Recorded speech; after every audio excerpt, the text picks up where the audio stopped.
Fala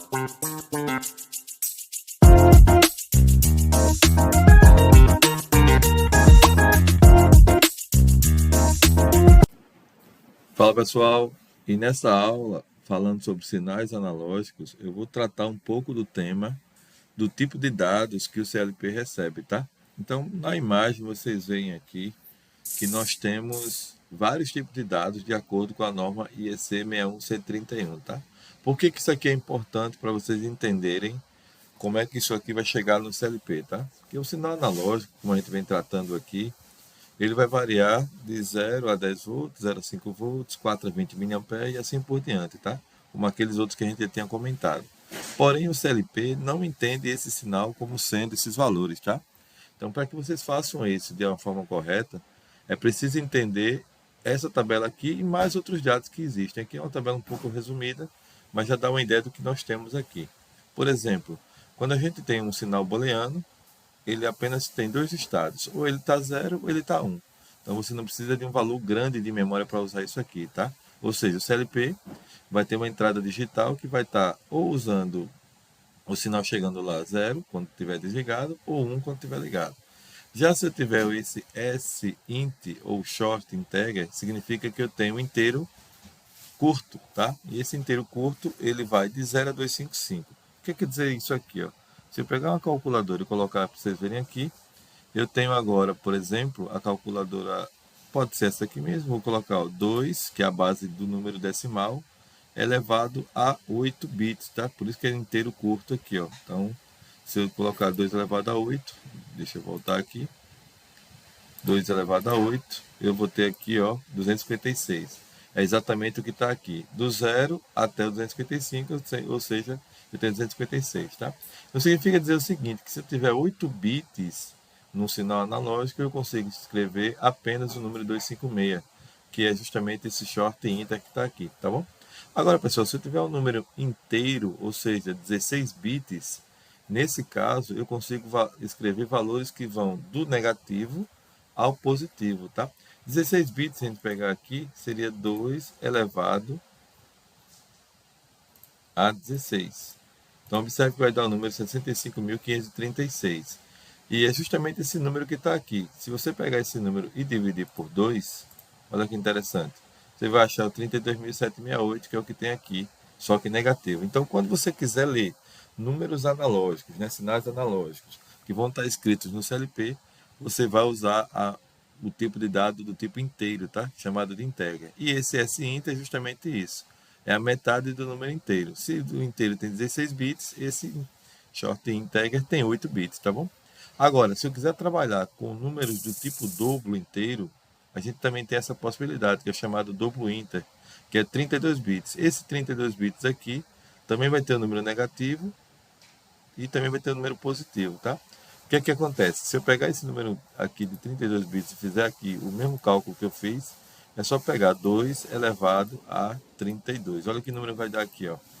Esse número todinho, que é justamente esse valor que está aqui, ó. Se eu pegar e dividir ele por 2, olha só que interessante, vai ter os 2, 147, 483, 648, como está aqui mostrando, tudo bem? Agora, se eu tiver esse outro tipo de dado aqui, um sign integer, esse cara está dizendo que é o mesmo que esse aqui, porém, ele não considera números negativos. Então, esse unsigned que significa sem sinal. Então, significa dizer que eu só estou vendo uma parte desse número, tá? Então, se eu pegasse esse valor, que é esse inteiro que tem aqui, ó, eu não estou lendo ele com sinal. Eu estou lendo simplesmente ele sem sinal, que é justamente esse valor que eu coloquei aqui, ó, 2 elevado a 16, ó. Ele vai dar 65.536, que é começando do zero, tá? Então é assim que funciona. E para números com ponto flutuante, ou seja, com número que tenha vírgulas decimais aqui, casas decimais, a gente chama esse número de real e o tipo de dado é float pointer, ou ponto flutuante, tá? Por que ele chama desse jeito? Por conta dessa questão de números aqui, ó, depois da vírgula, tá? E se a gente fizer aqui esse cálculo, seria justamente esse também aqui, 2 elevado a 32, tá? Seriam 32 bits, porém, esse número que vai estar aqui, ele vai estar com mais ou menos negativo, mais ou menos positivo. Por isso que ele ficou dessa forma aqui, com o número real, tá? Você vai encontrar dessa forma. Então, são várias formas de representar os números aqui dentro do CLP, porém usando essa simbologia aqui que eu estou mostrando, tá bom? Além desses dados, pessoal, que tem aqui de números, a gente tem também as funções de timer, string, quando eu quero escrever palavras, por exemplo. Aqui mostra o byte, que é de 8 bits, e uma word, que é 16 bits. O que é interessante em relação ao word, que é diferente do inteiro, tá? O inteiro, ele tem 16 bits também, como a word. Porém, quando eu uso o número inteiro, eu consigo escrever valores negativos, tá? Já quando eu estou usando aqui o Word, eu só tenho valores positivos, tudo bem? E aí, para finalizar essa aula, eu vou mostrar um pouco como é que se faz esse cálculo aqui, para converter, por exemplo, esse número 255 em um número binário. Olha que interessante aqui, ó. Se eu pegar e trazer para cá, eu vou pegar o número 255, e isso aqui que o CLP vai entender.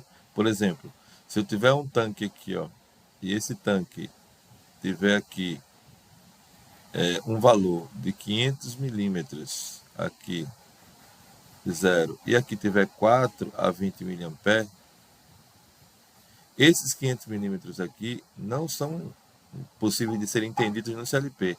A única coisa que o CLP vai entender é esse sinal analógico que está aqui. Porém, dentro dele, ele vai fazer um tratamento, né, de analógico para digital, onde a gente vai ter agora a conversão desse valor, tá? Então, se esse cartão que eu estou usando, ele for de 8 bits, eu vou ter a seguinte relação aqui entre eles, tá? Vamos pegar que seja 8 bits.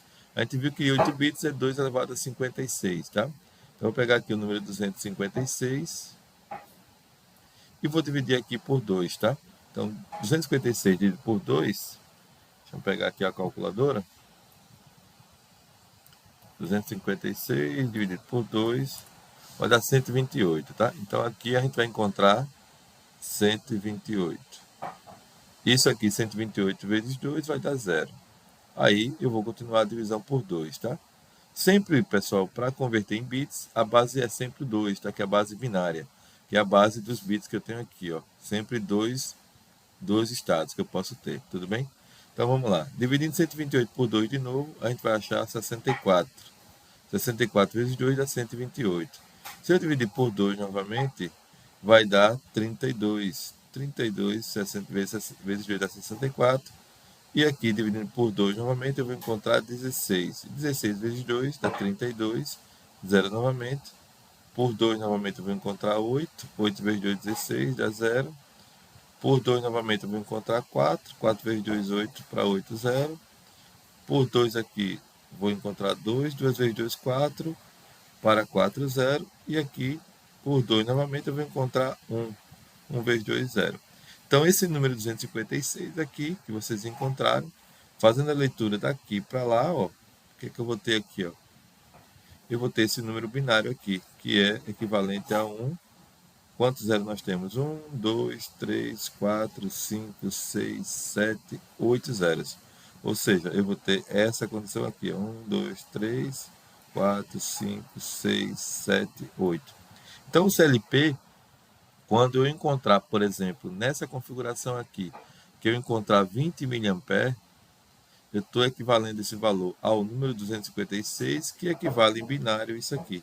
Então, para o CLP, o que ele vai ler é esse número binário, mas na sua tela você vai ver esse número aqui, 256, quando a corrente chegar em 20 mA. Tudo bem? E assim funciona para qualquer outro tipo de dado. Por exemplo, se você estiver usando aqui inteiros, estiver usando também outros dados aqui, ó, inteiro, real, tudo vai ser dessa forma que ele vai entender, tá bom? Então, pessoal, espero que vocês tenham compreendido e aguardo vocês na próxima aula.